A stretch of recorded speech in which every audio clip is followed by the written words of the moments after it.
இப்ப இந்த திராவிட கட்சி திமுக என்ன பண்ணிருக்கு, இப்ப வந்து ஒரு போராட்டம் அறிவிக்குது. கட்சியில இது கோர்ட்ல கேஸ் போடுறாங்க. கேஸ் போட்டு 48 கண்டிஷன் போடுறாங்க. அப்புறம் வந்து நீங்க உள்ள வர வண்டிகளுக்கு நீ பாஸ் வேணுங்கிறாங்க. இப்படி எல்லா ஒரு 48 கண்டிஷனும் போட்டு ஒரு இடுக்கடி போட்டு ஒரு இது பேரணி ஒண்ணு வச்சு ஒரு போராட்டம் பண்றாங்க. நீங்க அப்படி கூட விட்டுருக்கலாம். நீங்க கேஸ் போட்டீங்க, அதை பண்ணீங்கிறதோட விட்டுருக்கலாம். நீங்க திருமாவளவன் அவர்களை கொண்டு போய் நீங்க போராட்டத்தில் ஈடுபட வைக்கிறீங்க, அமீர் அவர்களை கொண்டு போய் உட்கார வைக்கிறீங்க. பிஜேபிக்கு தொக்கான விஷயம் என்னன்னா, நீங்க அவங்களோட வரலாறு எடுத்து பாருங்க. கிட்டத்தட்ட 16 தடவை குண்டுவெடிப்புகள் நடந்திருக்கு. இந்த 16 தடவையும் எங்க குண்டுவெடிப்பு நடச்சிருக்குன்னு பாத்தீங்கன்னா, இஸ்லாமியர்கள் அதிகமா வாழ்ற இடத்துலதான் குண்டுவெடிப்பு நடந்திருக்கு. இப்போ இந்த திமுக என்ன பண்றாங்க, வேணும்னே கொண்டு போய் அமீர் அவர்களை கொண்டு போய் போராட்டத்துல நிக்க வைக்கிறாங்க. அவனுக்கு கிடைச்சிருச்சா, நல்ல ஐட்டம் கிடைச்சிருச்சா, இதை ஊதி ஊதி ஊதி பெருசாக்குனாங்க.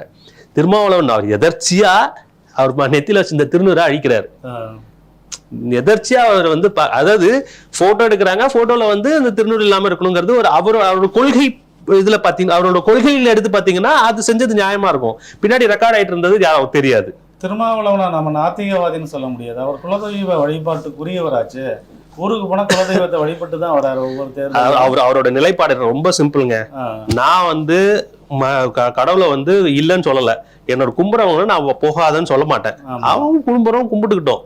நான் வந்து பாத்தீங்கன்னா கஷ்டப்படுறவங்களோட பின்னாடி நிக்கிறேன். எனக்கு இந்த சாதியோ இந்த மதமோ எதுவுமே நான் பின்னாடி இருக்காது. எனக்கு கஷ்டப்படுறவங்க மட்டும்தான் முக்கியம், அவங்களுக்காக தான் நான் போய் பின்னாடி நிற்பேன் அப்படின்னு சொல்றாரு. அந்த மாதிரி சில சூழ்நிலைகள்ல கோயில்களை தவிர்க்கிறதும் சில விஷயங்களை தவிர்க்கிறதும் அவரோட நிலைப்பாட்டுல இருக்கதான் செய்யுது.